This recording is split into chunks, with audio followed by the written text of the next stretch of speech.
Gaza में सहायता चुराने वाले गिरोह पर कस्साम ब्रिगेड की बड़ी कार्रवाई। मदद का सामान लूटने वाले इजराइल के सपोर्टर गुंडों के कार पर सीधा हमला। अगली खबर में आपको बताएंगे इजरायली हमले में फिलिस्तीनी फुटबॉलर की मौत पर भड़के मिस्र के फुटबॉल स्टार मोहम्मद सलाह। यूरोपीय फुटबॉल संघ पर उठाए तीखे सवाल। इसी के साथ आपको बताएंगे गाजा कब्जे की नेतन्याहू की योजना पर इजरायल के अंदर बवाल। सड़कों पर उतरे हजारों लोग। बंदियों के परिवार का पूरे इजरायल में हड़ताल का ऐलान। और साथ में आपको बताएंगे अमेरिका के कैलिफोर्निया जंगल में फिर लगी भीषण आग। तो बिना समय गंवाए बात करते हैं खबरों की। दोस्तों, गाजा शहर के शेख राडवान इलाके में हमास के लड़ाकों ने मदद चुराने वालों के खिलाफ बड़ी कार्रवाई की।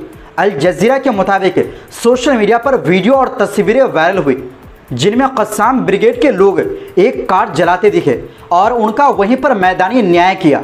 ये कार उन लोगों की थी जिन पर आरोप था कि वो राहत का सामान चुरा रहे थे। मौके पर मौजूद लोग भी इस कार्रवाई के दौरान नारे लगाते और समर्थन करते नजर आए और वहां मौजूद लोगों ने उन लोगों को यानी जो सहायता चुरा रहे हैं उन्हें फांसी देने का भी नारा लगाया।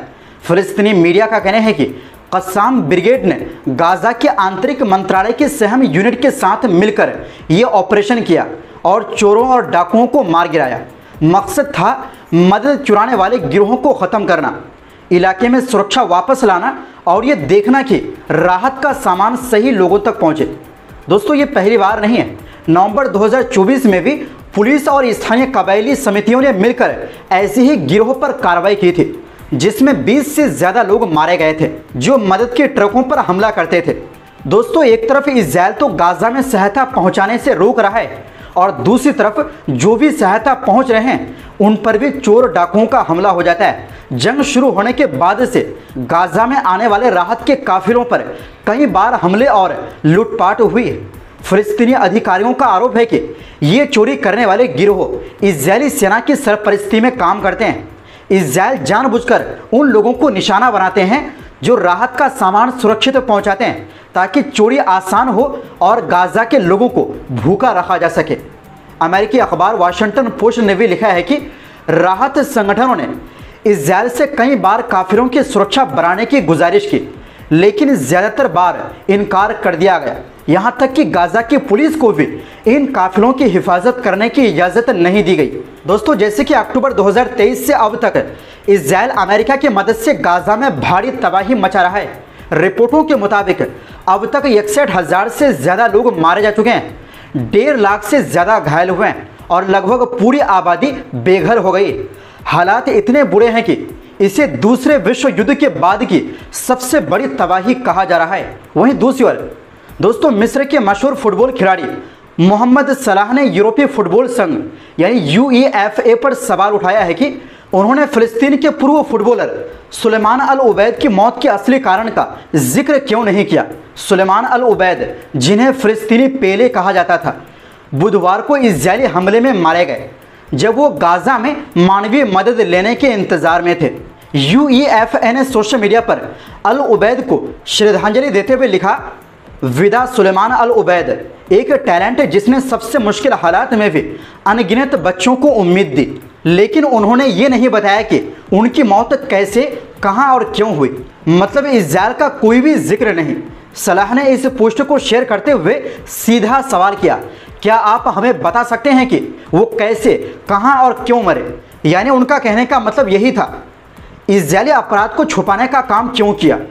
दोस्तों, फिलिस्तीनी अधिकारियों के मुताबिक 7 अक्टूबर 2023 से इजरायल के हमलों में अब तक 800 से ज़्यादा खिलाड़ी मारे जा चुके हैं।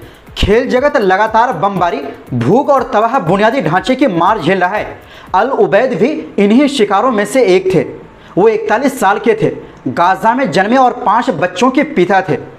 उन्होंने फिलिस्तीन की राष्ट्रीय टीम के लिए 24 आधिकारिक मैच खेले और 2 गोल किए और उनकी मौत जहां हुई वह अमेरिका और इजरायल समर्थित एक सहायता केंद्र था, मतलब जहां लोगों को खाना दिया जा रहा है। हालांकि आलोचक इसे मौत का जाल कहते हैं क्योंकि मई से अब तक 1400 फिलिस्तीनी इसी तरह भोजन लेने के दौरान मारे जा चुके हैं, जबकि इजरायल दूसरी राहत एजेंसियों को गाजा में जाने से रोकता है।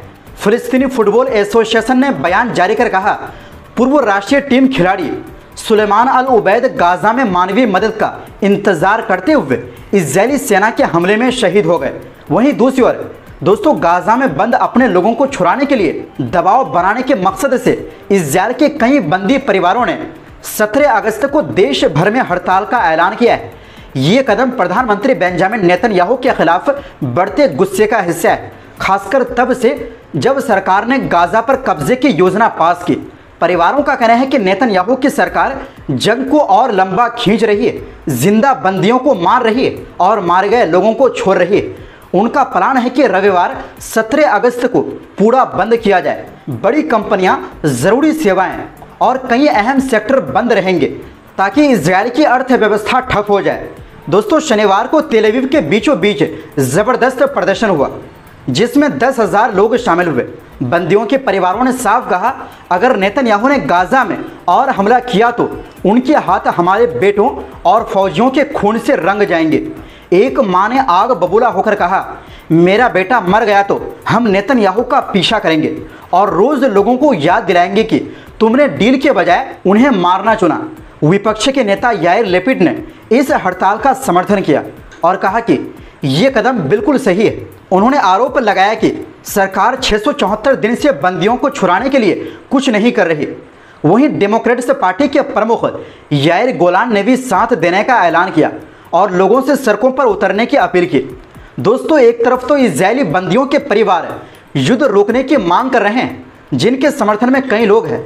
दूसरी तरफ नेतन्याहू सरकार में शामिल कट्टर यहूदी पार्टी युद्ध को और तेज करने यानी ज़्यादा से ज़्यादा तबाही मचाने को कह रहा है, वरना वो सरकार से अलग हो जाएंगे। इजरायल के वित्त मंत्री बेत्ज़लेल स्मोट्रिच ने कहा है कि उन्हें अब नेतन्याहू पर भरोसा नहीं है और मांग की कि गाजा पर तुरंत और पूरी तरह कब्जा किया जाए और वहां फिर से यहूदी बस्तियां बसाई जाए। वहीं दूसरी ओर दोस्तों, अमेरिका के दक्षिणी कैलिफोर्निया में लगी भीषण कैनियन आग पर काफ़ी हद तक काबू पा लिया गया। ये आग गुरुवार को लॉस एंजलिस के उत्तर में पहाड़ी इलाकों में भड़की थी और सिर्फ एक दिन में लगभग 22 वर्ग किलोमीटर का इलाका जल गया था।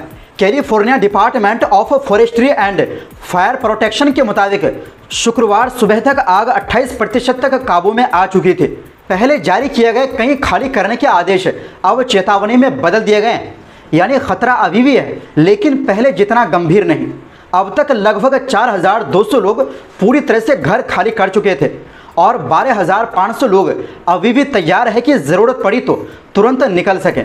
आग बुझाने में लगे 3 फायर फाइटर्स हल्के घायल हुए और उन्हें एहतियात के तौर पर अस्पताल में भर्ती कराया गया। वेंटुरा काउंटी के अधिकारियों ने बताया कि मौसम का साथ मिलने और हेलीकॉप्टर से लगातार पानी और केमिकल गिराने की वजह से आग पर काबू पाने में मदद मिली। हालांकि हवा में धुएं की वजह से लॉस एंजलिस काउंटी के कुछ हिस्सों में सांस की दिक्कत बढ़ सकती है।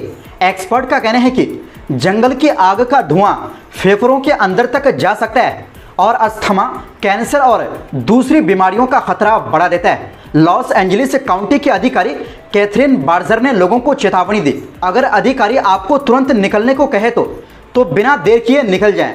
तो दोस्तों, फिलहाल के लिए इस रिपोर्ट में बस इतना ही। फिर मिलते हैं एक नई रिपोर्ट्स के साथ। ऐसी ही मध्य पूर्व और दुनिया भर की खबरें देखने के लिए चैनल को सब्सक्राइब जरूर करें। बहुत बहुत शुक्रिया। खुदा हाफिज।